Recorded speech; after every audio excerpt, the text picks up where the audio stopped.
Hello everyone. তো দুপুর এখন 12টা বাজছে। বেরিয়েছি, যাচ্ছি এখন কতুলপুর বাজারে। 4 জন মিলে আমরা যাচ্ছি, দুটো বাইকে।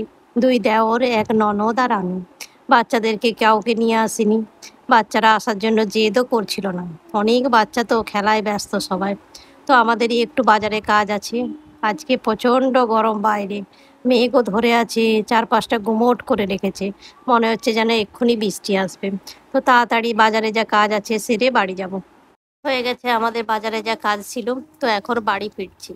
আর এই যে আমরা বাজারের মধ্যে দিয়ে যাচ্ছি, আজকে শুক্রবার।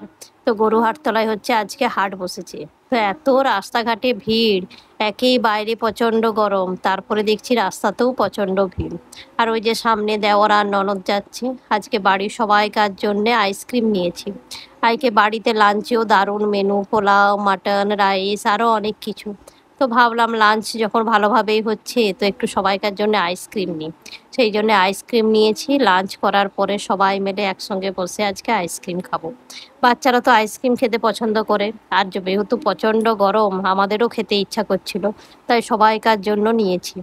এই দেখুন, গরু হাটতলায় দেখছেন কি অবস্থা আজকে। গরুর হাট বসেছে। প্রত্যেক শুক্রবার তো বসেই। আপনারা যারা কতুলপুরের আশেপাশে থাকেন তারা তো জানেনই যে গরু হাটতলা কতুলপুরের কত ফেমাস। বাজার থেকে ফিরে এসে দেখছি এই যে দাদুর কাছে রিয়ান দেখছি স্নান করছে। খুব ইচ্ছে এই যে মিনির জলে, ঠান্ডা জলে স্নান করব।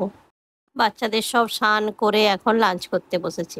এই দেখুন, লাঞ্চ, ডিনার, ব্রেকফাস্ট সব বাচ্চারা একসঙ্গেই করবে। এটাই ওদের আনন্দ। আর ইস্যু তো লাঞ্চ ডিনার নিজে হাতে করতে পারে না, তো ও দেখছি আমি অনেকক্ষণ থেকে পোলাও আর মাটন নিয়ে নিজে হাতেই খাচ্ছে। রিশান তো আরও ছোট, রাহি, সবাই একসঙ্গে বসেছে লাঞ্চ করতে। লাঞ্চে আজকে মাটন, পোলাও, প্লেন রাইস, ডাল, পোস্ত, অনেক কিছু হয়েছে। তো এই দেখুন, বাচ্চারা খুব এনজয় করে করে লাঞ্চ করছে সবাই মিলে। বাচ্চাদের তো লাঞ্চ হয়েই গেছে। এখন শ্বশুরমশাই, শাশুড়ি মারা সবাই একসঙ্গে বসে লাঞ্চ করছি। এই সবাই যখন একসঙ্গে জুটি আমরা, তো এই ঠাকুর বাকুলটাই এরকম চেয়ার টেবিল দিয়ে দেওয়া হয়। আর ব্রেকফাস্ট, ডিনার, লাঞ্চ সব এখানেই হয়।